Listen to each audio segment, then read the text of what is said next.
Now here's Stephen Caruso with a look at this week's top stories in the business world. Thanks, Jane. Here's the news that moved markets this week.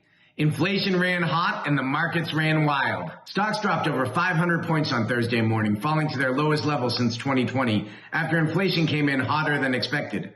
However, they didn't stay down. Stocks staged a massive comeback with the Dow Jones Industrial Average surging about 1,500 points from its intraday lows. Sticking with inflation, the rate of healthcare inflation will jump 3.9% in the second quarter of next year, according to the Dallas Federal Reserve. That's up from 2.1% in this year's second quarter. The rising cost comes as insurance companies price in soaring labor costs. Well, it's not just healthcare that's been going up. Americans will pay the most in 25 years to stay warm this winter. The Energy Information Administration says households will see nearly a 30% increase in natural gas and heating oil costs. Shifting from heating to cooling, that's what experts are expecting to happen in the labor market. Trends like the Great Recession and quiet quitting have been pushing back against the American hustle culture.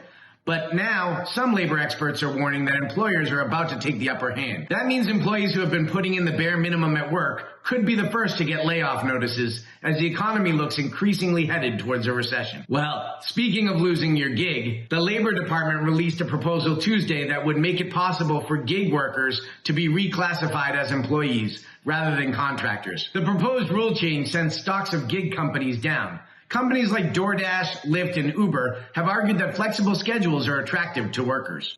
Now here's Jane, who's talking to two researchers about the state of the American family and how Americans feel about hot-button issues.